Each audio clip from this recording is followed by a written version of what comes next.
Hello, ladies and gentlemen. Welcome. My camera's low. Feels bad. Welcome back to the Nexus Gaming Series Storm Division. Shirts being eaten. I really need to learn not to wear yellow shirts on stream, but it's fine. So, before we jump into it, fair warning, the teams are late. Both teams are late. Both teams only have 4 players here. They had 3, like, a couple minutes ago. I'm getting real annoyed at this. That shit should not fly at this point. And in fact, yeah, I'm just telling the admin that both teams are late tonight, and it's getting me annoyed. And I will shame both teams. Shaming both teams. Dark Chimera, late. Waiting for someone on CTON as well. They're late too. That should not be happening at this stage, at this level of play. It is annoying. It makes you guys wait, and it's disrespectful to the audience. I'm not happy with it. But for now at least, we can at least talk about the game and the hype of the game in general. So, let's start off with the bracket, with the league table itself, so that you guys can see where we are up to and what match we are doing today. As you can see, right now, Regen have managed to move their way up to the top of the table with Team Exodia and Team Alexander, all of them in the 2-1 club, with every single one of them having won 2 series and lost 2 series. Actually, I think VGM are as well, so there is like a 4-way tie at the top of the table. In terms of map score though, Regen currently have ever so slightly the best map score, with being 8-5. Cool to see. Good to know. Team Alexander, though, they do have a slight advantage due to the fact that they have played 1 less series than the other 3 teams in the top of the table, and as such, they could, in theory, be the only team to go 3-0 in terms of series. So Team Alexander still have a possibility of moving themselves up to the top of the table, but we will have to see how that goes as time goes on. But for now, we are not going to the top of the table here. We're starting it in the middle and the bottom, as we have Chili Mountain, who are also 3 games in. They want to move themselves up to a 2-2, which would be a big boost for getting them closer to that top of the table. There's a lot of scary teams up there, but they've shown that they can take maps off of the best teams in this division. Looking at some of the recent matches, in fact, Chili Mountain, they lost 3-1 to Exodia, one of the top teams. They lost 3-2 to VGM, one of the top teams. That one is insane. And they beat CPOG X Fan Club, the Heroic Division champions, 3-0 in Week 3. So Chili Mountain, no chill at all. They have only won a single round. Caster is R. Caster R. They've only won a single round, but they're here to fight back and get some points. CTON, on the other hand, they lost 3-2 to Regen, current top of the board, 3-1 to the other Koreans, another quite low on the board team, and they've yet to play their Week 3 games, so they're currently awaiting for their delayed game against Team Alexander. So there's a little bit of a delay there, which is giving them a little bit of leeway. It does look like, though, fantastically, that we have a draft starting. But before we do, let's jump over to the map ban so you can see what has happened. CTON can't think of name. They have banned out Tomb of the Spider Queen and Volskaya Foundry. Chili Mountain banned away Brax's Holdout and Cursed Hollow. Meaning CTON are taking us to Dragonshire for this game number 1, and the draft has started. Let's get this underway. Excuse me. We're getting this underway. While we do that, though, actually, I'll wait till we're later in the stream for that particular piece of information. I've got something nice and saved up for you.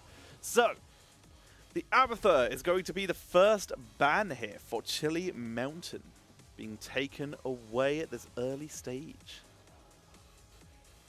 What do we see as the ban from CTON?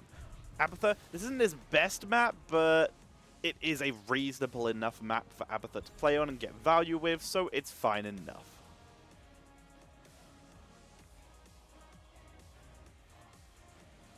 Let's see where we go from here.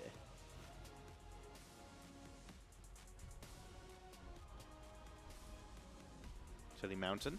With Abathur banned, offlaners, Rexar gains a lot of priority on this map. Your Rel is always fantastic for big jumps. Only 8 minutes late. I've complained to head admin. Obviously, it's the player's responsibility. Admin should be pushing for this as well, but it is a situation that is disrespectful to the players, the admins, but they've got to be chased up on it. They are people. They do have lives, but it should not be a thing at this stage.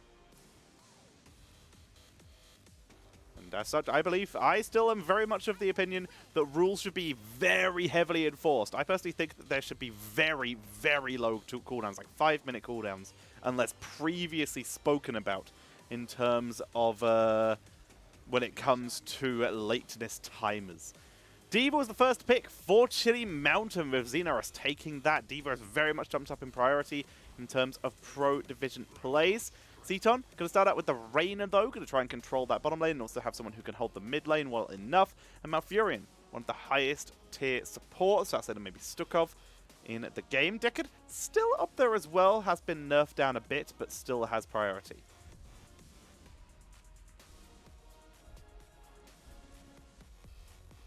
So now then, Chili Mountain. What is their next pick? They go heavy burst. Greymane and Diablo.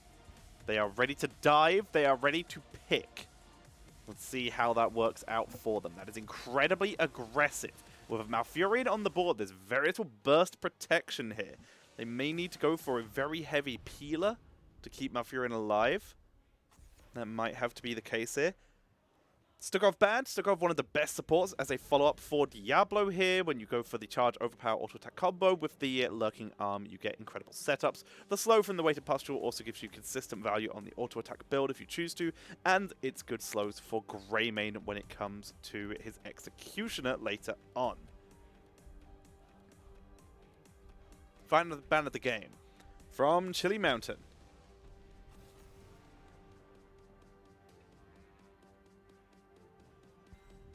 Garrosh is removed. Makes sense. With Diablo on the board, Diablo can really struggle into Garrosh because Diablo charges Garrosh. Garrosh flips Diablo. Diablo perishes. It's a very sensible ban here. CTON now, though. With Diablo on the board, we're going to be looking at maybe Johanna's as a main tank option. Stitches Dahaka for CTON. Okay, the draft has got crazy. Alrighty, so that's Dahaka as an offlaner into D.Va. I don't know how that matchup works. I'd assume D.Va would eat Dahaka. But we'll see. D.Va's a little overtuned at the moment, but Dahaka is slowly creeping back up in viability. It is, however, now a offlaner who can tank a hard engage, so that's going to be nice. And Stitches, though, that means their frontliner cannot peel. Stitches is not a peel tank. He's going to really struggle. He can do stuff with slows, but very little else. So this is going to be a pick-based combo, which means we're probably going to be seeing some kind of burst mage here with Lucio and Sylvanas on the board. They both have very heavy escapes, but they need something with CC follow-up to prevent people just leaving. They don't do it, though. It's a macro style. They bring out the Falstad. This is a Gorge Gust build. That's all I can think of here. This is very much going to be Gorge Gust to just pick and isolate, because they do not have the follow-up for the hook outside of Root. And I'm not sure that's long enough. I'm not sure their burst damage is high enough, but we will see. We will see on that one. But the Stitches coming out here for Fury, as we're going to be heading in. Overall, I'm not a huge fan of CTON's draft. I think they lack several of the tools, but the Malfurion Stitches hook combo is a classic that we do know works. My concern is I don't think they have enough, and they can't. When your combo is reliant on two abilities, if either one is on cooldown, that combo is gone. And that's where I'm seeing a bit of the issue here. Well, we'll find out if it's going to be enough. Will the hook root combo with Falstad Reyna as the follow-up damage, which can be good. Maybe we'll see a Q Falstad to make up for it. Maybe a Zap Falstad with Bribe for global pressure, which they already have with Dahaka, so they can get the double there. Will it be enough, or will the burst combo of Chili Mountain take game number one? Let's find out as we head into game number 1 and start on the right-hand side in the red trunks with the team in question, Chili Mountain, with Mason Blaze playing the Sylvanas, Tremor on Diablo, Weary Day gonna be dancing on the Lucio, Xenorus is on the Diva, and Roger gonna be playing the Greymane. Whereas on the left-hand side, in the blue trunks, looking to fight their way onto the board here, it is going to be CTON with Dark Chimera. Going to be playing on the Malfurion. Elaim on Falstad. Fury on Stitches. No, sorry, Elaim on the Reyna. Enigmatic on the Falstad. Fury on Stitches and Corgi Booty. Going to be busting out the Dahaka. Medium boop from Lucio, preventing any setup. We're going to be starting off with Liquid Cooling, the most highly picked talent by the majority of the pros here. Second, Full Metal, but pro moves is viable in several picks when you need that little bit of extra armor. Fury is popped. Absolutely deleted. Taken out super fast. Xenorus going to back up. A double kill, in fact. Picked up a 2-for-1 by Greymane Sylve, diving bot. T-Tors indeed. Going to be seeing the Wingman. We called that a little bit early. Ace in the hole. For Reyna, he does go for that little bit of extra damage. They're going for the hook roots into kill. Stitches hungry for more. Standard talent at this level 1. There are other talents you can take, but this one is the usual. That speed boost is really helpful later on. Speaking of regen, with that hungry for more, we also have Wingman, which will be very helpful for Corgi Booty. So, Roger and Weary Day starting the mercenary camps. Xenorus is going to double soak. New Diva movement speed, making this viable before even the dash cooldown reduction, allowing them to deal a little bit of damage to the wave. However, zoned away they are, losing a little bit of experience. Corgi Booty playing very safe right now, and for good reason. Doesn't want to get caught out. Mason Blaze gets away from the gank attempt. Root not landing. Has gone for the Overwhelming Affliction, going for the percentage damage build. Diablo 100% auto attack, fueled by fear. The life leech. Corgi Booty eats the hit from Xenorus. Not enough for a kill. Enigmatic over the wall will be chased down by Weary Day, but the shield will block the majority of the damage there. We're not going to see anything too bad, too aggro at this early stage of the game. Falstad is slain somewhere. I assume mid. Yep, there's the body. Mason Blaze not going for the cap. They're going to try and let Roger do it. They delay bot long enough. And with the poor Diva, the body blocks are too good. The Xenorus will sacrifice their life for Chili Mountain to achieve first Dragon Knight. Already taking down one tower, which was set up earlier by Sylvanas. They go for the race. Say goodbye to Elaim as they continue to push in as fast as they can. Dark Chimera trying to zone out, but he's just a poor Malfurion. Does not offer a huge amount of damage output here. Stitches, playtime. Cooldown reduction. No quick hook cooldown reductions here. We're going for the full ability cooldown reduction for maximum sustain. Cool idea here. Tremor. Waiting this out. Maybe he can catch out Enigmatic, whom I believe he's gone. Revealed, though. Not going to happen. By the way, went for updraft. Extra range on that barrel roll, which will help a lot against the Diablo composition. Might be a clutch idea here to just try and avoid that. Static charge is good, but it requires you to get a consistent target. From that consistent target being close enough to you means they can attack you and kill you. That's maybe a bad idea. Mason Blaze dashes away. Xenorus has nuke. Gonna attempt to not use it and attempt to save the mech, and will do so. Liquid Cooling getting value here. We have the Unstable Poison. We go for Lost Soul here. We're going for percentage damage plus consistent AoE slows. We're not going to go for the Festering Wounds here because we need that auto attack cooldown reduction to get the damage onto Stitches to kill him. Festering Wounds requires that you use your engage as an escape, use your escape tool, sorry, as an engage / damage for Stitches, meaning that yes, they're going to lose a little bit of damage here. The barrel roll, saving Enigmatic here, they will lose a little bit of damage, but they're going to keep Sylvanas safer until Windrunner comes up. Windrunner also still meaning that you have two of those haunting waves, meaning Mason Blaze is just playing this as a very safe game while still getting good damage output with Lost Souls and Unstable Poison for quick wave clear. Very sensible. He's mixing and matching builds here, but it makes sense. Corgi Booty Charged into the wall. Roger for the follow-up damage. Here comes Xenorus. The charge comes in. They have the percentage damage from the rush down. Trying to get it. Charge from Diablo. They look for Kogi, but the route from Dark Chimera is too good. Cannot make their way through. And Stitches, nowhere to go. No escape. No CC outside of Hook. Nothing he can do. Xenorus is pulled in. Mech will perish, but a mech for a full Stitches is 100% value. Mercenary Camp going to be cleaned up by Chili Mountain, who are putting on a good performance here. It's still only 3 kills to 4, though. They're a little bit ahead in terms of experience, but they're still playing this a little bit better. They're still outplaying their opponents. Xenorus makes their way up to the top lane. Going to begin to get some experience.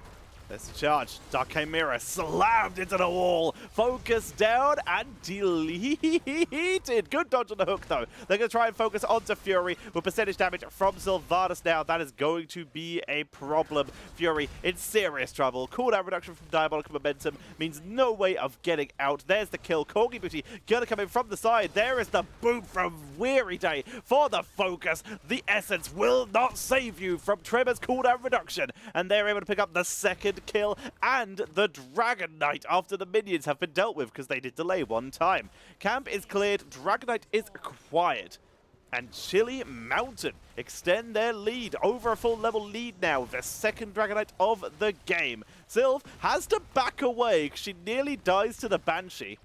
Finally, that's going to be killed up. The Raider's Raider is destroyed. Dragon Knight clears through that middle lane. The fort is slain. Enigmatic standing in the fire takes a lot of damage here. Level 20s are on the board. We are going to be seeing the micro missiles and the lightning breath coming in here. There's the Hook Gorge. Dragon Knight's going to try and just kill the gate. Because if there's a minion here, once that gate is dead, it died. The minion died. Tremor might fall here because that minion did perish. Tremor goes down to Raider. Good attempt there by the Dragon Knight to finish off that fort, to set up for the kill. But it did not work out. The minion died right before Diablo could charge to it, and as such, he was killed. Dahaka, though, also dying in the top lane to the 3-man gang. Mason Blaze, Xenorus, and Weary Day able to make advantage of that and kill themselves their second fort of the game. Continuing to, even though they lost that kill on Diablo and Diablo lost his souls, they continue to extend their experience lead. For Diablo, though, down to 2 souls. We have the Isolation and the Gorge, though. Isolation and Twilight Dream, they're really going for follow-ups on these Hook. And of course, we'd already mentioned Gorge. There's the Mighty Gust. This is individual picks. Hook 1 person. Gust team acquire kills. There's the Cruelty. Question is, will we see the overpower cooldown reduction?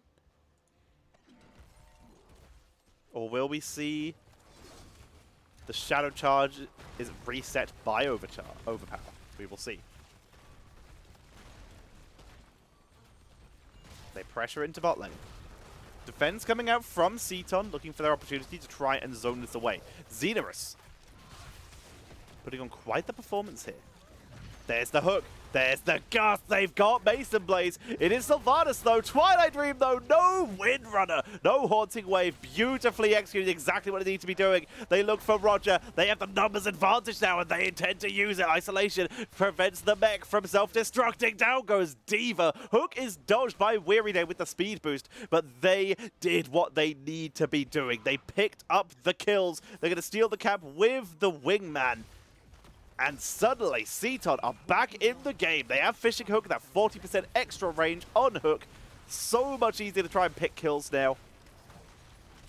And they are beginning to set themselves up. There's the overpower. Fury pulled into the fort, but tanks through it. Siege Giant still alive here. It's 3v4 here. Dahaka is double soaking. There's a camp pushing in top lane. Sylv clearing mid, but Diva on the way top, still a little bit out. They got Greymane, but the sound barrier to try and save the day. 100 health. And the Banshee, the Raider's Raider, cannot reach in time. Mason Blaze from behind, percentage damage using the lightning breath. And I think Stitches accidentally just saved Diablo's life. He was almost dead, but he gorged him, pulling him to his team. Fury is gone. unintentional assist for Chili Mountain from Fury, and CTON are in serious trouble now. Chili Mountain just smashed through this fort. They're going to grab themselves another Dragonite. They have doubled the kills of CTON, and they're going to be able to push in. Absolutely brutal coming in from Chili Mountain now. Dragonite going to be heading to the mid or bot? Where are they going? Looks like bot. We have the rallying cry, but level 16's on the board. Diverting power. Interesting. Diverting power without the level 13 talent or any of the other. Oof. Rip. Baited. That's a good use of that barrel roll. This is Storm Division. FTW Goose. Good name. Good name. Diverting power, like we said, it's still going to be good. That extra area is going to be a big deal for this. Will the Forsaken coming in from the Sylvanas. We did go for the Domination, Executioner, up the frequency, and we already mentioned Remorselessness. That's going to be so helpful for continuing to try and snipe Fury that they've been doing so well this game. Looks like Corgi Booty may rotate his way in to join up with the rest of the team. They're going to charge in, look for their moment. 16 still a full level out for CTON. Great defense matrix from Xenorus. Fury is getting eaten by Mason Blaze. However, the keep is alive, and the Dragonite has expired. They don't have black arrows, but they don't need it. They finished the damage. They look for Corgi Booty. The percentage damage from Mason Blaze and Greymane is too much. It's insane here. Fury's going to try and look for a pick. Finds no one. Will of the Forsaken for the turn. They get the counter kill, in fact. They dive Falstad and pick that up. They look for more. They drop the nuke. Gonna carry him to the other side of the gate. Diablo, Lightning Breath for Dark Chimera, 10 health. Dark Chimera will live. Not so lucky for Reyna. There's the root, but Tremor dives it. They dive through their own opponent's keep to pick up 2 kills. And they're able to grab the Siege Giants now. Chili Mountain with a 3-level lead are punishing CTON and are in a beautifully strong position right now. Absolutely brutal. They take out the Bruiser Camp to push up top lane. Siege Giants will be cleared by Enigmatic. But CTON are in so much trouble. Their comp has an idea behind it. Land the hook. He wasn't behind the wall. They don't go for the hook. Xenorus goes away. They didn't go for the hook. The mech is dropped and Xenorus dashes out. The idea behind this composition, as we've said before, is very much hook, gorge, gust, or hook, root, kill. Those are their strats, but right now, most of these gorges have been used in a defensive manner as opposed to an offensive manner, and in several of those situations, it has really been more of a detriment to the team. Fury not having an easy game here. They're gonna drop the gorge. Miscommunication, root. The follow-up here is used early. Medallion, defense matrix, beautifully executed. There's the gust, but Xenorus, he's got good to go. He rolls away, and sound barrier is dropped.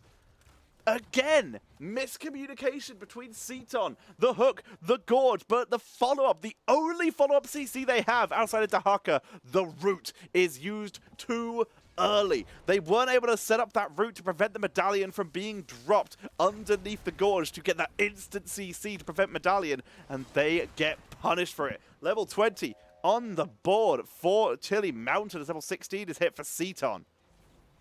We have Eerie Gust and Flow Rider cooldown reduction. Enigmatic has to back away.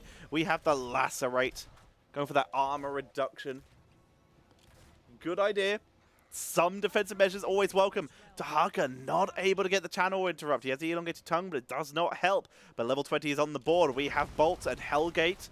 We have the Hunter's Blunderbuss. We see the ablative armor, baby. Let's go. D.Va already tagging. That was nice. Fury. There's the gust. That's what they need to be doing. But Will of the Forsaken. Haunting Wave. Mason Blaze. 16.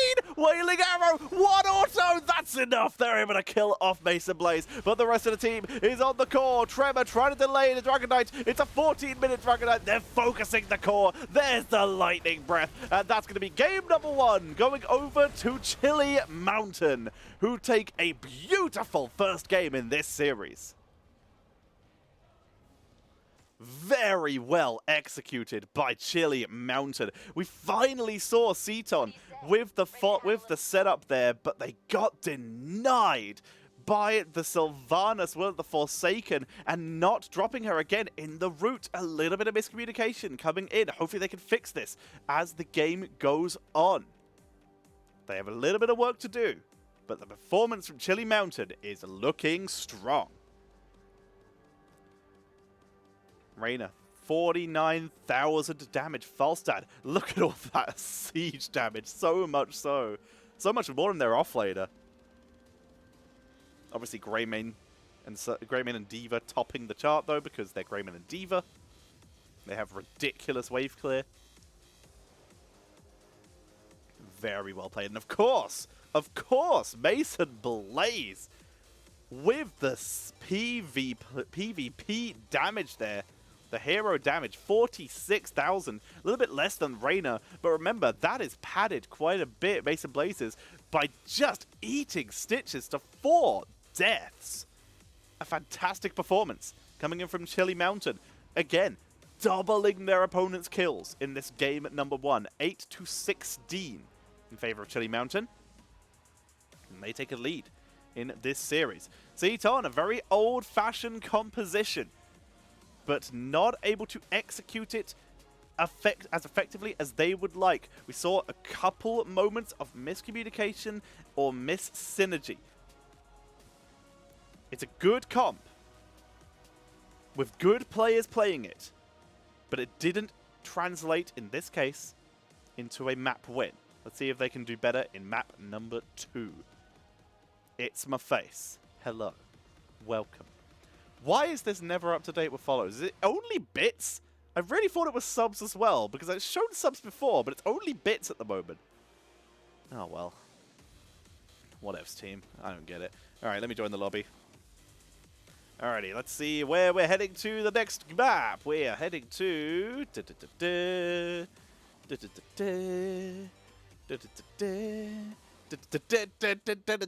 We are heading to Infernal Shrines, as selected by Chili Mountain.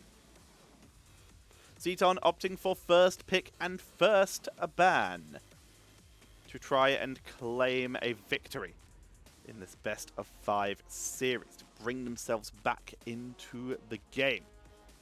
Feels good. Let's see if they can do so. So, everyone's in already. That's always welcome. Caster R. And let's hope the players are R as well very shortly. So again, CTON are really fighting for the... CTON are fighting to really get on the board here. So let's have a look at the table while the team's already up.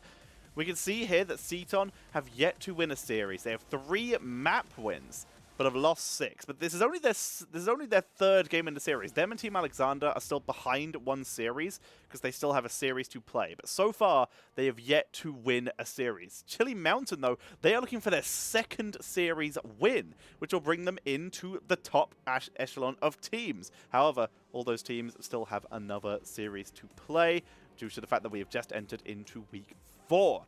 Except for Team Alexander, who have 2 series to play this week. Feels good. Hope they have fun with that. Speaking of which, what I can do here is I can look at the bloody schedule, can't I? Oh, we have a draft. So let me take you into that while I look up the schedule so that you guys can see when the next matches will be, so that we can give them some hype. So, next normative matches. So we obviously have me doing Chili Mountain versus CTON. Then on Wednesday, aka tomorrow, today my time, at the same time as this match started, Murder and Slexia will be casting Regen versus VGM Gaming. That should be hype. That's 2 of the top teams tied on score, low difference on maps. On the 1st of October, it is the Crushinator giving us the wonderful Team Exodia versus CPOG X Fan Club. CPOG X really trying to move themselves back up the board. They put on the belter of a match versus Team Alexander. But in this case, let's see if they're going to be able to make their way up the board into Team Exodia, who are also really putting on a performance. They also lost to Team Alexander, who are currently undefeated in terms of series. And then on October 3rd and 4th, at the exact same time, 6 PM, will be CTON versus Team Alexander, a make-up match for last week. And we have the other Koreans versus Team Alexander. So we'll see if those matches can be made up. So 2 Team Alexander matches in a row, both casted by the wonderful Jinxie Cat. Which, while I have you here, as we go through these bans, speaking of which, respect bans coming in, feels amazing. Ooh, okay, also a respect ban. We've seen the Chili Mountain drop him once or twice before. I like it. So, while I have you all here, as a reminder that this tournament, this league, the wonderful Storm Division, is supported by people such as yourselves. By going to !Matcherino in chat and navigating yourself to the Matcherino page link that is presented to you. When you do so, you will find yourself a wonderful page where you can donate to the prize pool. You can throw in income for the prize pool, which is right now up to $1,394. And for those who do not know me, as we see it, the Junkrat first picked wasn't banned this time. It was banned last time. Let's see if that's going to make the difference, that double soak.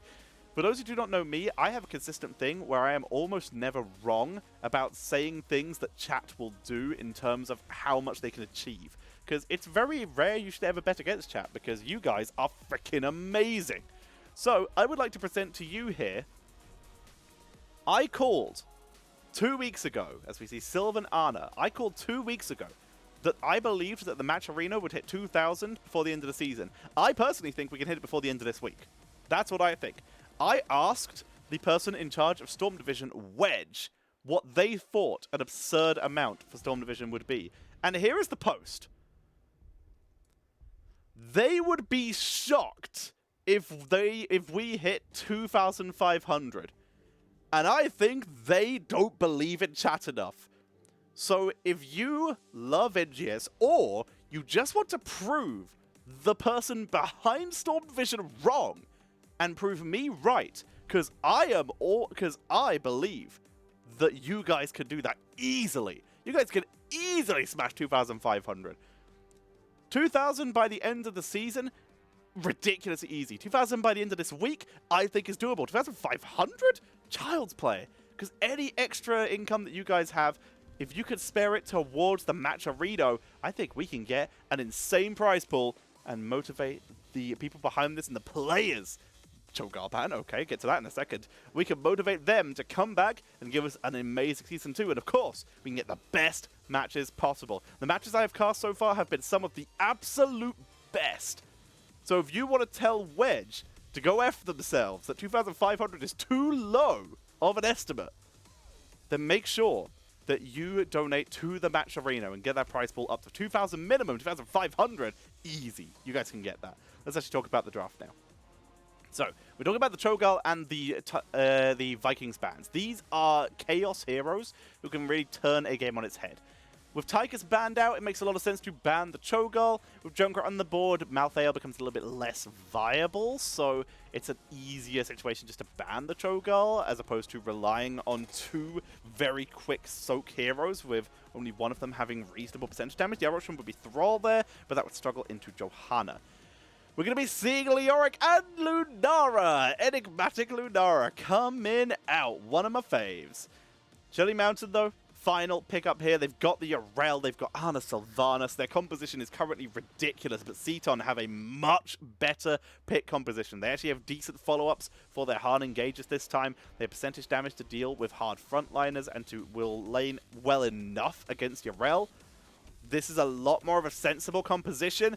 Deathwing as well. Deathwing, a second damage dealer for Chili Mountain. There was no Cho'Gath planned. It was always the Durgan. Deathwing into a relatively immobile mobile Stukov and Garrosh. Junkrat, Leoric, Lunara not going to have as much of an issue. But we'll see what they can do. With or without balls. Thank you very much for the raiding party of 8. So we're getting ready to head into our game number 2 of this best of 5 series. Will we see Chili Mountain claim victory in game number 2 and bring themselves 1 game away from a series win? Or will CTON take us to a tie and bring us to game number 3 in this best of 5 series? We're going to be finding out shortly. Again, we are heading to Infernal Shrines as our map. I do still prefer the draft of Chili Mountain, but the Deathwing into Leoric, and Lunara does have percentage damage. It's not great, but she does have some. It is risky. We'll see how it works as we head in. Ladies and gentlemen, currently 1-0 up in this best of 5 series. It is going to be Chili Mountain. On a pleb horse with a pleb mount, it's gonna be Xenorus on the Yorel. Tremor is playing Johanna, Mason Blaze on Anna. Roger is busted out the Sylvanas, and Infrared is bringing us the Deathwing. Whereas on the left-hand side, looking to even up the score, Dark Chimera is on the Stukov. Corgi Booty is playing the Leoric. Enigmatic Lunara. Fury on the Garrosh. Elaim going to be playing Junkrat, and they are CTON. Can't think of name. Let's see if they can turn this into an even series as we start off on Infernal Shrines. Ossian Renewal coming in for Leoric. Not going for the hyper-fast clear. Doesn't need it. They have a Junkrat. So he's going for the little bit of extra sustain and deep dive potential. Very sensible. Going to be seeing that picked up. Sylv, hyper damage. Highest damage output here coming in from the Might of the Banshee Queen. Going all in on that single target murder style. Reactive Ballista Pause for Stukov. It's the safest talent. They're not going for hyper burst setup. They could with Garrosh, but I don't think they have enough CC follow-up outside of Junkrat to really guarantee they'll get a kill with that Stukov style. Medallion used by Mason Blaze. Fury takes a little bit of damage, but will tank through. Tremor, a little bit of trouble, but tanks through. They went for the hold your ground. Incredibly sensible. They, of course, have Johanna into Garrosh here. Very sensible, very safe. This is a good call. They're playing this smart. We see the Warbreaker already on 5 stacks. Sentinel Wisp for Lunara. Going to be great for vision, and currently already has full vision of everything that's happening on over here. Fury gets a flip, but it's on Johanna. Again, the ultimate counter to Garrosh here. It's a little bit of damage. Deathwing. Nice little zoning koi pond there. The lava pool. Lava burst enough to zone them away, and they're forced to back out. This lane is boring. It's happening. Mid lane going to start to be cleaned up. Kazara Impalers for both teams begin to try and deal with it. Corgi Booty interrupted on the rotation. Very nice pick by Roger there. Enough to cause an issue. Fury attempted to go for a flip. Could not get the follow-up. Tremor. Iron Skin. Too annoying. Debilitating Dart coming in here. Looking to try and deal with that Lunara perhaps? Or maybe onto Leoric. We will see how that goes. There's the flip on Tremor. There's Concussion Mine on Tremor. They're really trying to hold them back, but they don't have enough follow-up damage yet. Junkrat doesn't do enough, and they didn't have Lunara here. They have a lot of AoE target damage, but right now, it's nowhere near enough to set up for kills. Enigmatic in full retreat here. The double sleep dart, triple sleep dart, in fact, from Tremor shuts down anyone getting enough value for a kill. Wave's going to be cleared. We have the one good spread coming in for the Stukov. There's the Neil Peasants. Still need a little bit of wave clear, of course. We also have the Indomitable and Siphoning Toxin coming in for the Lunara. Going in for that sustain talent. They don't need any more wave clear. Any extra protection is going to be welcome here, and that's why we see that coming in. Infernus coming in for Deathwing. He really wants to zone and add that extra damage. And honestly, that Molten Breath is high damage output.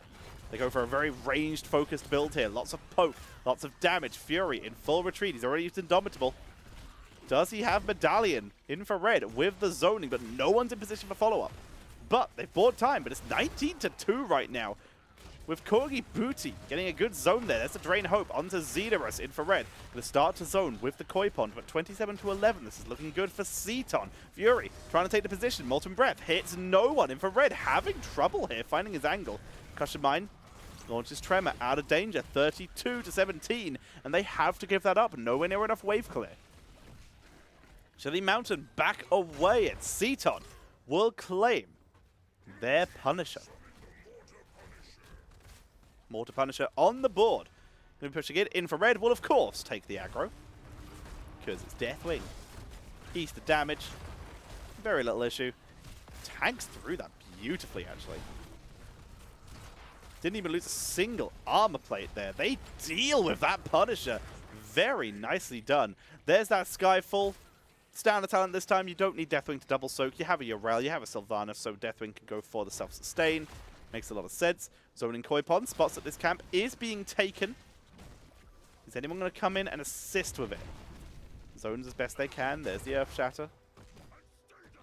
Tremor moving forward, but Enigmatic doing some good damage. They've gone for the choking pollen, by the way. They've finally got some extra single target damage. They have more than enough AoE. Splinter Spear not required here.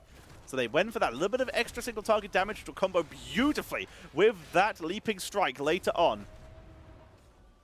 Once they're able to get there. Silver Course, perfect combo here. Lost Souls and Might of the Banshee Queen. Those two synergize insanely well together.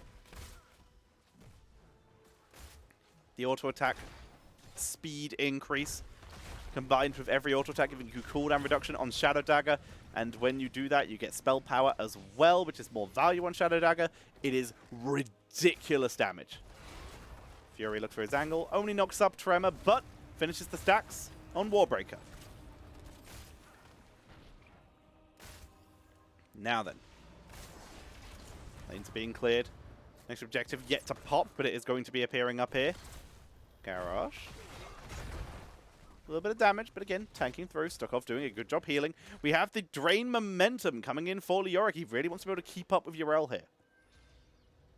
Very smart. Protect his team by killing that Deathwing. He's a smart boy. Booty dealing with that. Siege Giants. The Khazra Impalers taken. But right now, this is a slower game. 0 kill game, in fact, at this stage. Very slow, very delayed this time. They're going to be able to claim the Fallen Shaman on the side of CTON. Nothing yet for the side of Chilly Mountain. Are they delaying Base Ablaze? Dodges one. There's the slow from Tremor. Beautifully executed. They have level 10s. Both teams looking for their opportunity to try and pick up here.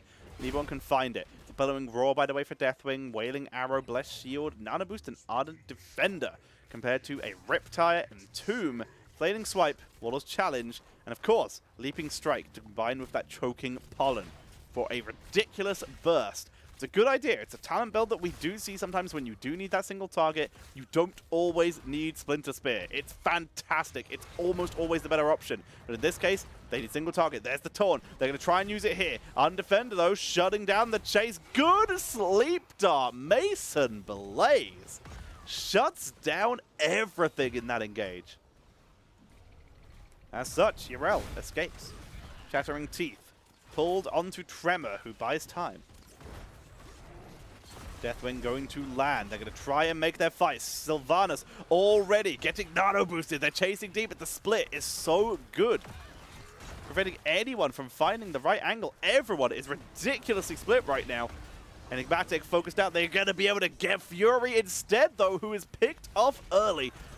Going to be seeing good zoning coming out here by Tremor. There's the Cataclysm. Corgi Booty is the target. There's the Fear. That is good. The Drain is on Deathwing. Corgi Booty forced to retreat. There's the knockback on the Riptide, but no one finishes it. It still gets the damage onto Roger as Enigmatic looks to chase, but he can't afford to get caught out of position here as Tremor and Xenorus look for that backline. It's 34 to 28. There's the Entomb with the Lurking Arm. Xenorus is finally finished off with 31 to 34. This is actually anyone's objective right now. Roger is trying to siege in, but Junkrat is cleaning so fast. 39. They get it with the swing from Leoric as CTON get not only the kill advantage 2-1.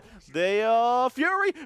He finds Roger. Make that 3-1, baby. They pick up the kill. They not only get that, but they get the Punisher as well. And suddenly, CTON are in this series.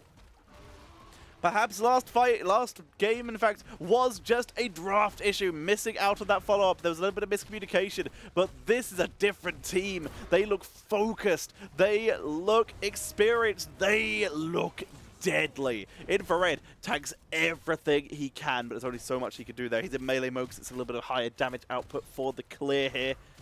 Tanks through, loses all the armor plates. Actually, Infrared in trouble. Punisher gets bored. Punisher dies. Nearly kills the big old dragon, but the dragon flees. Oh no. Anyway, Tremor going to be moving into the bot lane. Going to be trying to clean up the experience down there. And we'll be able to do so. Elaim, in fact, is... Oh! Misses his concussion mine. Sorry, Elaim. Not able to rotate effectively in this case. But a very nice kill coming in from Chili Mountain in the early stages. But they haven't been able to replicate that success since. CTON are looking insane right now. That was a good bless, though. There it is. Costa Curse. Are you kidding me there? Oh, they haven't been able to replicate a kill. Hey, how about a bless shield into Molten Breath? Say goodbye to your health pool, ass. Nice. Feels amazing. Corgi Booty. Backing away Xenorus. Chase down, not able to find the positioning there. Mason Blaze doesn't land the sleep dart. Elaim chased and bopped. Good kill, Chili Mountain. Suddenly on the board again. They're finding their position. They really are. They're starting to find their chances again. They're finding more individual, isolated members. This is nice. We see another pick. We see a pick there. Garrosh, Fury, able to zone everyone away. Beautifully done. Prevents yet another kill. And in fact, the experience has evened up for these two teams. Insanely well done here. Wailing Arrow, goodbye! Another isolation, though, from Chili Mountain. Mason Blaze, though, is picked off by the speedy Corgi Booty on the backline. Fury, body blocks from Infrared. There's the fear. Beautiful bellowing roar here. And they make that a 2-for-1. Next objective will be up in top lane, has yet to activate. Level 16 available for both teams, Templar's Verdict and Righteous Momentum with Repentance, the extra slow. Dark Mirror buys some time, drops a Lurking Arm, but he is instead also trapped in a circle. We saw the Purifying Darts here, removing slows and roots, very sensible. Main healing target is going to be against the roots from Stukov, or the roots from the Junkrat. Sensible. There's the Entomb. Roger is in trouble. Will be slain here. No save. Anna not alive. Good catch by CTON. More Molten Breaths for Infrared for extra fighting. We have the Infernus we mentioned earlier. There's Wicked Inferno. And here's the Conflagration. That's where they're really going to get punished for it if they get caught out. No leeching, no Mithril Mace and Life Leech coming in for Leoric here. Sticking with his usual double rotation, so he's not hyper-focused on killing that Deathwing. We have the Fanaticism, that's going to be a huge deal. There's the Seasoned Soldier as well, actually. And Abolish Magic with Invigorating Spores. So percentage damage is still going to come in, help deal with the Deathwing, but Abolish Magic to help deal with the slows that are being applied by Deathwing, to help deal with the roots that are applied. I don't know if that works on sleep. Does it work on sleep? Damage over time, that's going to be nice. Damage over time. I don't know if that will reset Conflagration. And disabling effects. So yeah, that'd be fantastic. Remove sleep. Remove stuns. Remove silences. That's going to be really strong here. Good knockback. They're just going to try and blow up Fury here. And they will succeed. Good damage. Fury is tanking. Whoa, Fury lives. Enigmatic less lucky. Roger dodges the Riptide. Only Mason Blaze is caught. The nano boost from onto Roger creates an insane amount of damage there. The Punisher was just taken, by the way, just kind of ignored. Infrared is clearing that alone. Loosen arm play, but we'll just be able to regen that as Corgi Booty deals with the minion wave. Neat. Chili Mountain. Really holding a good position right now. They're back in this. It looked like they were in so much trouble, but finding individual members of CTON, rotating alone, the gank potential we have been seeing from Chili Mountain has been very strong. It's what's keeping them in this game. Roger going to tank that Punisher so that Infrared can get the full Molten Breath, which will be enough to finish off the kill. We'll have to fly. We'll have to move to the sky, take flight to get that experience back.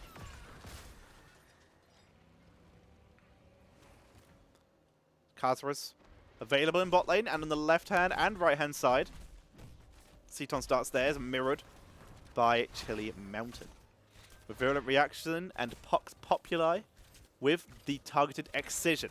They've got a lot of pick potential here. Throw onto Tremor. Sleep Dart is good, but they have to give up on the camp. Deathwing not there. 5v4. They just let it go. Very sensible. Don't want to take the fight. They have no reason to. They would get caught out. Infrared still just hyper-pushing top lane, trying to prevent this fort from going down, prevent that experience over time. But that's double camp now in the mid lane. Deathwing will assist with that. Right now has only... Oop, rip. Right now has only regened 1 armor plate. Needs more.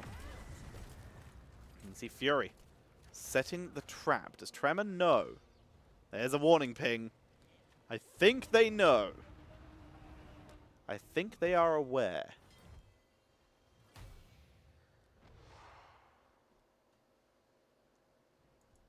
Right now, experience is the name of the game for both teams. Level 20 is just around the corner. So it's all about getting that level 20. Although CTON, they look like they want to try and make the most of the fact that their opponents aren't level 20 yet and make the use of their man advantage, knowing Deathwing is bot lane, and try to pick up the kill. Ironskin is timed beautifully. Fury's in trouble. Fury is focused down. Yrel eats everyone's damage with that Arna Defender. Corgi Booty will escape, but that is a value trade. Deathwing will land, won't find anyone else, but it's a 1-for-0. Level 20 is hit for Chili Mountain. We have the Radiating Faith, we have Bolt, we have stood in the fire. Good to see. Love that talent. The extra slow is going to be brutal here. And there is the Seraphim. Almost the only talent ever picked. Roger has to back away. Yeah, thank you. Nope. But might be in trouble. Oh, the Bolt is good, though. There's the heals onto Tremor. Infrared coming in. Yrel not there yet. That was a good drain home from Corgi Booty. Got a lot of damage there. Level 20 just around the corner for CTON. They're just trying to buy time. But in the meantime, the hunt is on. But Lunara is not the hunted. Enigmatic able to escape Chili Mountain. Keep their position, but level 20 is now on the board for CTON. Next objective going to be in this bottom area. It is going to be a Frozen Punisher. It's a big deal. There's no fort here. This will be a very heavy push tool. We have the Buried Alive, of course, as to be expected. Titanic might. They're going all in onto this to pick up kills. They find Tremor alone. Ironskin for that system gets him out. Immediate escape here. With Boundless Strides coming in from Lunara. She's got to get out of danger. Here comes the Infrared with the Cataclysm. Still in the fire is available. That completely cuts off this area, but it's being ignored. No, they're going to start to try and move through. Infrared for the zone, but Enigmatic coming in from behind. Xenorus trying to hold the line, able to Medallion. Gets out of danger. Stukov yet to pick their level 20, but needs to pick it soon. Big stun coming in! That's a huge blow-up coming in from Ana, and Deathwing with the percentage damage coming in from the Night Terrors. That was massive. The triple kill is good as Chili Mountain find their angle set up with the Earth Shatter of Deathwing. Elaine is in trouble. Bolt of the Storm was used. They look for him, but the percentage damage from the level 1 Might of the Banshee Queen is good. Black Arrows and the Punisher moving in, and we may see Chili Mountain go for the end right here. Stukov still didn't pick their level 20. They did not pick it during that fight. They were picked off too quickly. Enigmatic trying to delay. Leaping Strike used to escape. Corgi Booty will respawn. It's going to be 2 versus 5 to try and defend this. Enigmatic, Punisher yeeting at them. Gonna go for the big dive. Doesn't go for the finish though. The Entomb hits no one. Good dodge by Chili Mountain. They get Enigmatic. Corgi Booty trying to delay best they can with the ominous Wraith. That's given time for people to respawn. Doubles the stun. Comes in, but it doesn't hit Corgi Booty. The fear is good. Infrared though on last armor plate, but not as much as the core is on last health. As that is GG as Chili Mountain take game number 2.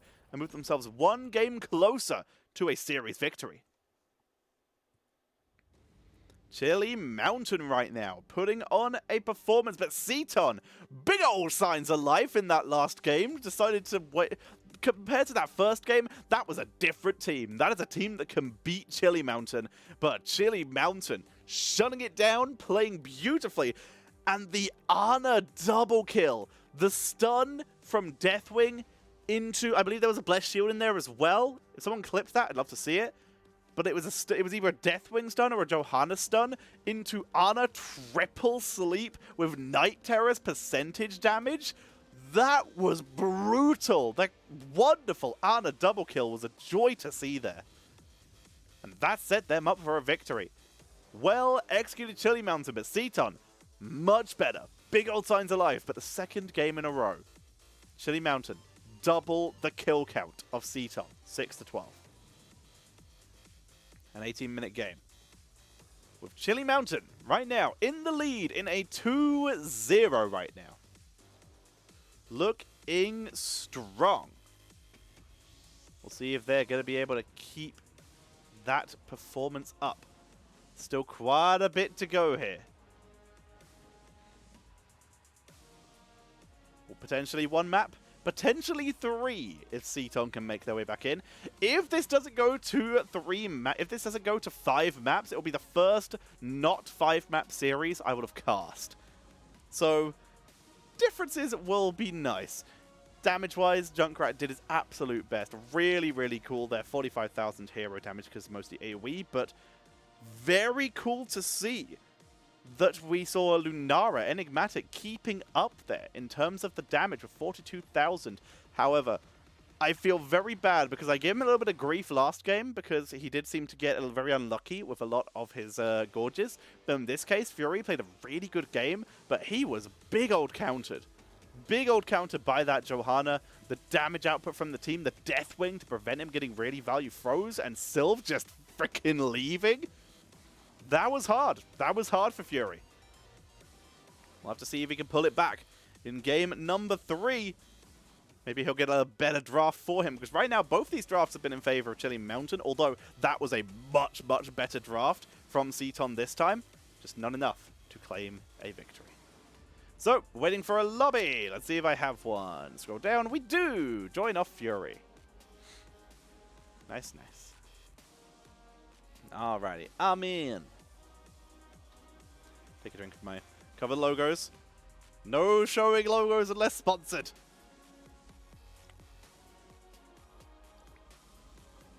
There we go. So, while I have you all here, while the lobby is waiting for its final player, as a reminder, players here, sweet. As a reminder, if you're enjoying what I'm doing here today, when you sub or donate during Storm Division matches, the caster gets the income. So if you're liking what I'm doing here today and you're liking my casting, then maybe consider dropping a subscription or a donation to your caster so that they can afford to eat. When we can afford to eat, that means we can cast more. And so every donation and every sub is welcome. It is all incredibly appreciated. Excuse me. So anything you can do is welcome. Battlefield of Eternity. Let's head into the draft. I also am going to have to be, I'm not supporting, she's going to be helping pay her own way, but I will have Jixie Cat here with me in under 48 hours, almost 24 hours now. Wait, no, not 24 hours. Almost, hang on, maths is hard. Almost 36 hours at this point. I think it's 37 hours until she arrives. So hell yeah, team. So any extra income is going to be insanely appreciated. Do the players get any cut? Not from the subs and the bits, Crynetics, because if you hit !Matcherino in chat, the players get a cut of the prize pool. That is what they are playing for. So the casters are supported by subs and bits. The players are supported by the Matcherino. And as a reminder, your NGS, head of Storm Division, would be surprised if you guys hit 2,000 or 2,500. I think they are underestimating your power. So Twitch chat, !Matcherino in chat to support the prize pool and these fantastic players. We are over $1,394. 2,000 is nothing to Twitch chat. They are too powerful. They are too strong. We can get that. Thank you, Shoulders 93. What a name. Also, Gaming Shoulders would also be a fantastic name. Feels amazing. Yes, this is the only division that has a money prize, and it is supported by all of you at home. So if you go to that match arena, I have told Wedge that chat will get it over 2,000, because chat never ceases to amaze and surprise me just how insane they are when it comes to supporting the scene. So thank you all in chat for supporting me with your subs and donations. Keep them coming. Always welcome. And let me eat tonight. And, of course, thank you for supporting the players. Keep up the good work. ! Match Arena. Drop them donations and keep the teams motivated. Remember, we have some HGC American, Europe, and Korean players. The only league that exists right now, until another one starts up very soon, but right now it's the only league in the world for Heroes of the Storm that has American, European, and Korean HGC players in it. That is insane. Imperius and Ana. The Ana being stolen away to prevent the Li Ming Ana combo. Very sensible. Don't want to deal with that. This is a smart pickup for Chili Mountain. Already continuing to try and draft around CTON. Seems to be a big strength of Chili Mountain, having very, very solid and very smart reactionary drafting styles. So they have that Imperius for big burst. So we see Muradin, big frontliner, particularly someone who can eat the hits of Imperius and keep moving, and also someone who can get onto Ana easily enough. And Greymane, double burst reset follow-up. Cool to see. Lots of potential from these compositions. Let's see what they do, where they go. Samuro is going to be banned. There goes Diablo. Diablo is taken out.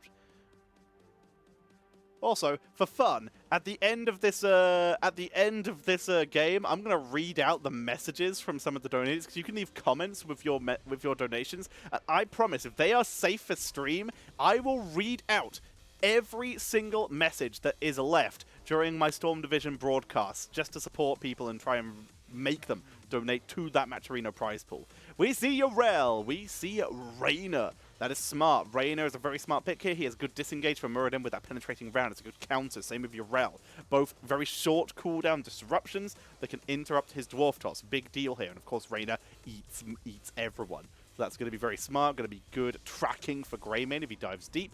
And that armor from Greymane will help him. They need some good off-lane engage to help with this. They go with Thrall, very smart, high damage, good burst style, and Lucio, the speed, going to keep them on the offensive. It's a good idea here. They want to be the ones pushing in a lot of the time, or reacting and turning on Imperius. That sound barrier will help a lot. Now Chili Mountain. Final pick for them. They need a second damage dealer. With Muradin on the board, with Thrall on the board, with Li Ming. I think this could still be, no, Silver's banned. Jaina, perhaps? Orphea? Cassia. There's two very heavy auto-attack heroes here with Thrall and Greymane. Cassia's going to make a lot of sense. The armor is going to be good against Greymane and Li Ming. She can take the hit and keep on moving. Muradin and Thrall will be a little bit of a problem for her with short cooldown interrupts to try and remove that armor. But they're both skill shots. And Cassia, if she goes for that War Traveler, might make a big difference when it comes to avoiding those hard lockdowns and turning that from hard engage lockdown interrupts into living and turnaround plays onto Thrall and Muradin. We'll see which team is able to emerge victorious as we prepare to head in to game number, well, 3. This could be the last game. This could be it. If we see Chili Mountain able to emerge victorious. Let's find out as we head into game number 3 of this best of 5 series. Right now, 2-0 up. It is Chili Mountain with Mason Blaze on Ana, Tremor on Imperius, Pleb Horse, Pleb Mount, Rip, Infrared on the Cassia. Roger is going to be playing on the Reyna, and we're going to be having Zedorus, also Pleb Horse, Pleb Mount, going to be playing the Yorel. Looking to make the reverse sweep, begin the comeback. It is CTON, can't think of name. And playing for them, Corgi Booty is on the Thrall. We're going to be having Dark Chimera on the Lucio. We have LM on Greymane, Enigmatic on Li Ming, and Fury is going to be playing on the Muradin. Hakuna Frittata, that's a great name. Thank you very much. I'm glad they're back too, and thicker than ever. My eyebrows are thick. Let's get this going. So we start off with level 1 talents. It is going to be the Perfect Storm. This will likely be comboed with Sledgehammer later on for Immortal Ownage. We're going to be seeing the Echo of the Elements for extra spam. Crash Lightning, unfortunately, got nerfed too hard and sucks down. We're going to be seeing the Power Hungry Viciousness. We see the Impaling Light Imperius, main tank Imperius as a reminder. They're looking for picks, and that extra cooldown reduction is going to be a very big deal here. Exterminator to help with Immortal Race for the Raider. And we see, of course, the Charge Strikes for Cassia. Really looking to get extra damage output. It's insane the amount of damage that can actually do. Focusing on Enigmatic. Not going for the Spear build, the Lightning Fury build, which has been seen on this map a couple times. Not going to be seeing that coming in here. Just relying on, you know, just killing people instead of poke. Top lane is currently boring. Urel does Urel things. Thrall's just going to be able to poke from range as he begins to stack up best he can, up to 9 already. They come in looking for Roger. Good spear, but the boot prevents it. Counter sleep with anti-heal grenades is good. Not enough to kill off Fury here. Good attempt. Roger. No dives yet. Focuses down. Big focus onto Raider. Get dunked on. First blood acquired by CTON. They find the angle, and with Raider gone, they still have Cassia, but this is not going to be worth it again. Infrared will see this. Imperius will go for it. That's risky. The stun comes out onto Infrared. They're forced to retreat. Good sleep dart from Mason Blaze. Gets everyone out safe. Damn. That was almost super brutal.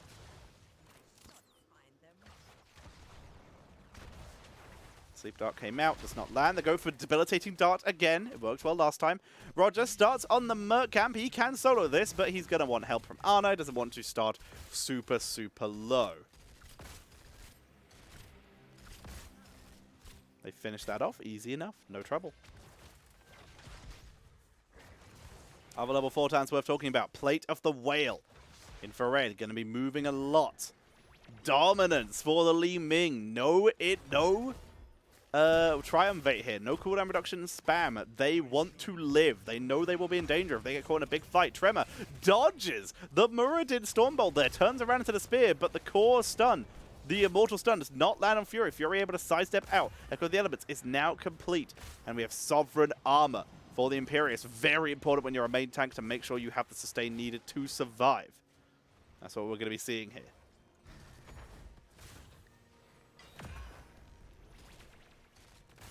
Roger. Looking for their chance. Pew pew. Tremor tries to find the angle. Good boop. Dark Chimera shutting it down. LA currently zoned out a little bit, but next to their team, they're on the defensive position. Tremor goes in, does not land the spear. That's the risk of Imperius. Once you miss that spear, you are basically out of the fight for quite a while. Roger in trouble here. Dark Chimera went in quite deep, not able to finish off with a kill here. No one's racing yet. Corgi Booty is making their way up. Tremor looks for Fury. Big dive too deep from Infrared, who will be sniped. Finally, a spear will land. They get the kill into LM. That's the counter as they push in double root from Thrall. But Roger is doing everything they can damage-wise as Xenorus will buy enough time for Tremor to heal up. Level 7 just around the corner for CTON, who hold the advantage. 2 kills to 1. They have Thrall working on the race, but they weren't interrupting Urel. They had to Fountain too. Both teams fountained. Halftime show. Won by Chili Mountain. But CTON hit level 7 first. LM comes in for the race, but Tremor already in position. There's the burst. That's what they're looking for. Medallion comes out, and LM is still sniped. Mason Blaze on the backline, though. Muradin and Corgi Booty set it up as Dark Chimera comes in for the kill. Corgi Booty, though, is very isolated. There's the kill, and Dark Chimera one more auto, but it's not going to be found. Roger in trouble, was able to get the healing out with the armor from his level 4 to buy some time. Enigmatic is sniped, but they get the kill with the magic missiles. It's a 2 2 for 2 right now. 2 for 3, sorry, in favor of Chili Mountain, who even up the kill count and look for the race. Trevor comes in to buy time for his team. They're going for as much of a race as they can. Greymane is coming in to get some shield off that Immortal, but this first Immortal will go over to Chili Mountain, who look for the kill on Muradin to add onto it, but they cannot find it. Dark Chimera, have they been off more than they can chew here? And Heal Grenade misses. The stop cast on the move, but they'll finally be finished off by Ana as they get hit by the tower. One tower hit was enough. Jinx the Cat, thank you for the raid of 12. They begin to push in. Sleep Dart.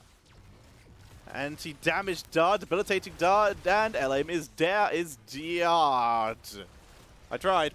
We're going to be seeing the push in with the Immortal. We're going to be seeing a Surge of Light. No surprise there. It's a big fight with Muradin, Greymane, and Thrall, and potentially Lucio in that front line. Surge of Light is going to get huge value here as they push in, and they will claim this fort. That is push. They do like the push.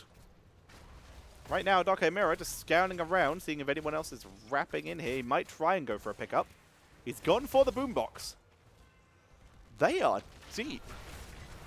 Gonna try and run past the Immortal. The spear does not land. Infrared kiting back. Mason Blaze healing as best they can. Heal Grenade is landed. Dodges the root of Thrall. Uses the dash. Uses the fend onto Dark Chimera to escape. Turnaround to assist Trevor. Enigmatic is sniped by Trevor. The spear is good. He's not landed all of them, but the ones he's landed have been enough as they pick up the quadra kill. Corgi Booty in full retreat drops the lightning. Shocking, I know, as they clean out the Bruiser Camp. And Chili Mountain hit level 10 first, and they are looking strong right now with a solid lead. Over a full level lead here.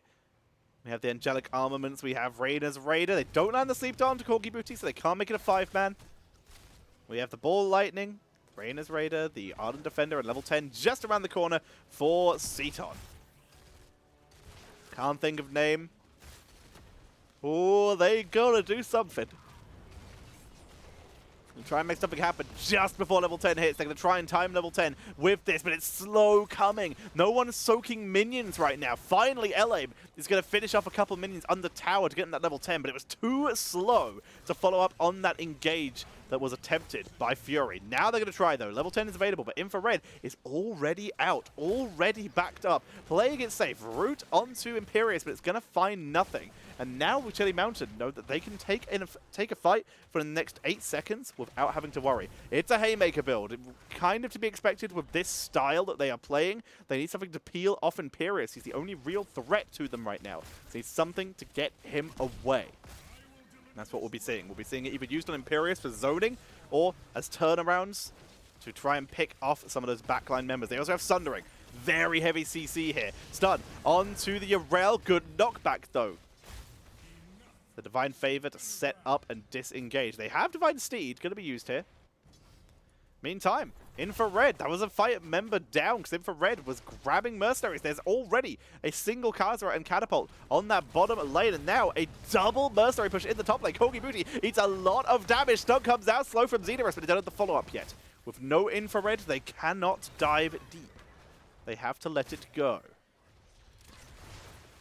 Stun with Sledgehammer is good. Celestial Charge, focus. Muradin gets out. Eliam's going to try and turn it onto Infrared. Ball Lightning comes out. Dark Chimera is deep, but Infrared will be sniped. Good kill by Eliam there. But Roger is on the side, flanking beautifully, picks up the kill, making that a 1-for-1. Enigmatic now in trouble, though, as Xenorus from over the wall. Trevor was getting too much pressure. Mason Blaze in a very safe position right now. Double charge from Trevor. He's looking for Corgi Booty. Can he find the kill? He's so deep. No, Celestial Charge does not land. And Trevor might actually be in trouble. He's out of mana. Stun dodged. That might be enough. Oh, the spray B-step. There's the Haymaker. And Trevor goes over the wall, eats the stun. In the meantime, though, his team's just winning the objective. And yeah, Fury realizes he cannot chase that. Will not work. Down goes the Immortal. Only barely for the side of Chili Mountain. Great counter push this time by CTON. And basically non-existent shield coming in here. Yeah, it's not much. Not going to be a big deal here.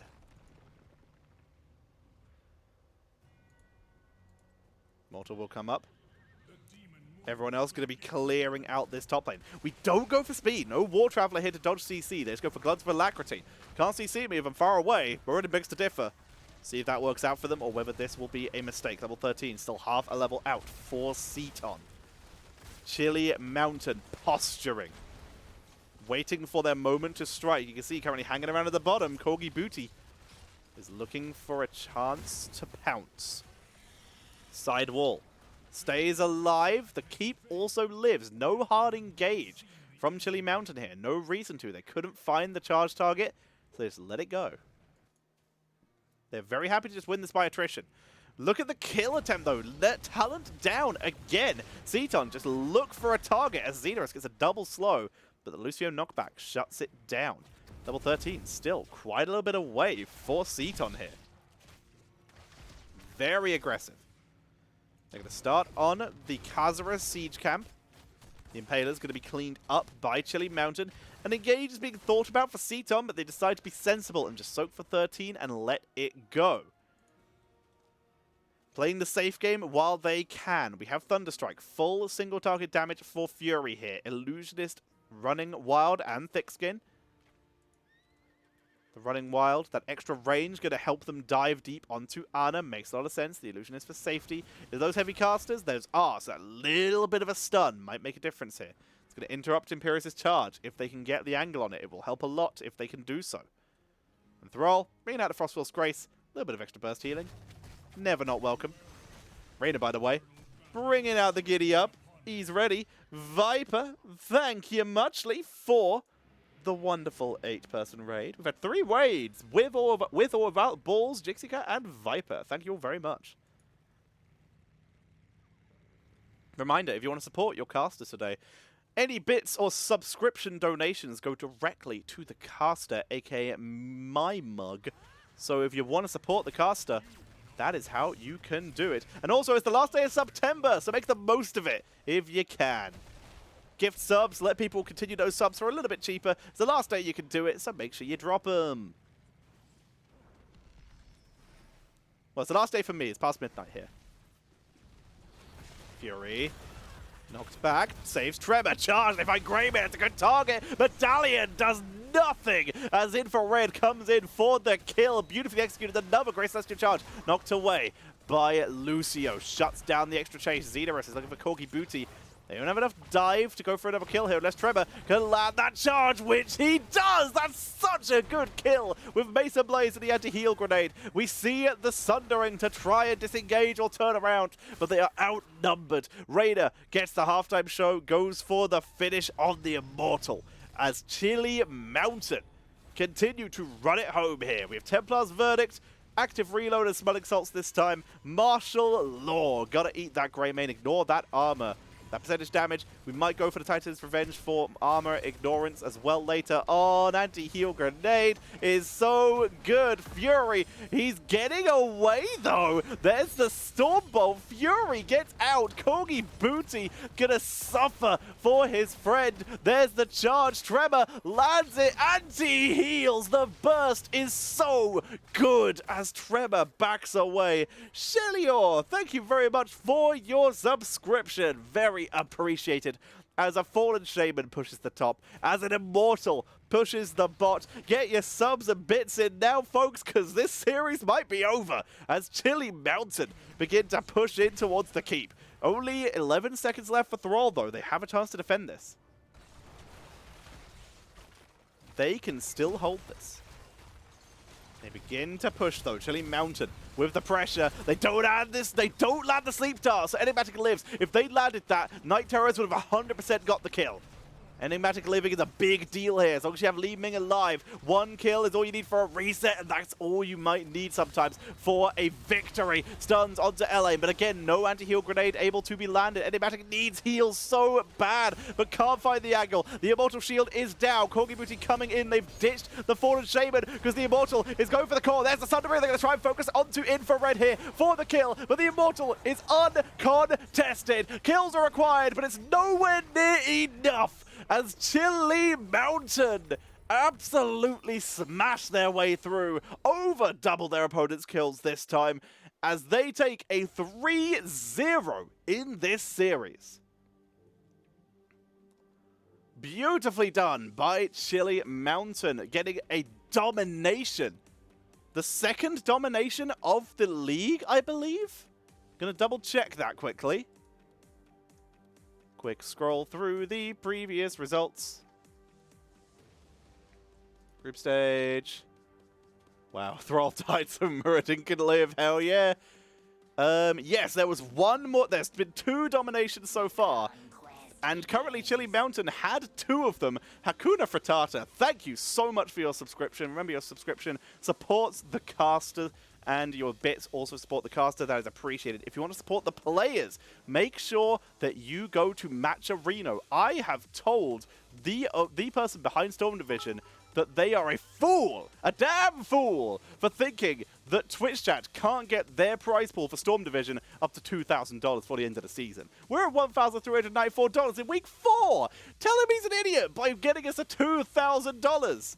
It's insane how quickly we can get there because Twitch chat is fantastic. Thank you for a 69-bit swing.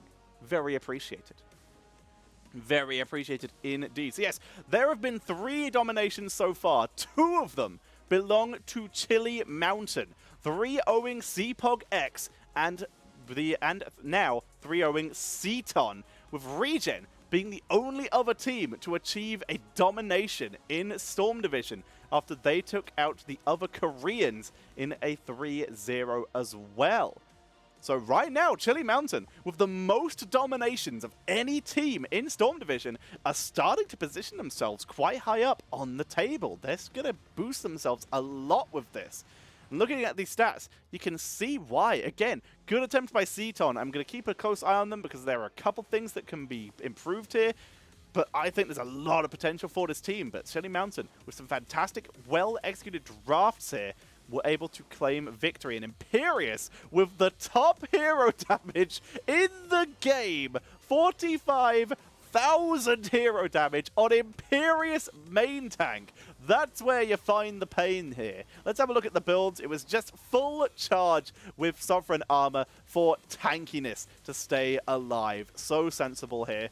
Was able to tank through so much of that. Angelic Armaments as well for extra burst. Pathetic Mortals, though. That damage reduction is going to be fantastic. That's left to swiftness, that movement speed. The Flash of Anger, though. That little bit of extra damage. That when you consume a mark. And that shield, again, keeping Imperius alive. Very effectively tanked. Chili Mountain. Solid 3-0 victory. Their second domination of the season. As they make their way up the table just a little bit more. Very nicely done. With that, Chili Mountain move themselves into a... Hang on, should have checked that before I started talking.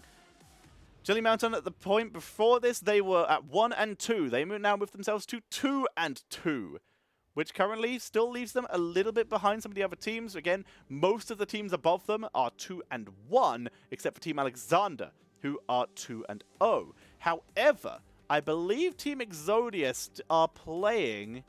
No, okay, so none of the top... The only two of the top teams who are playing each other will be Regen and VGM. That's happening this week.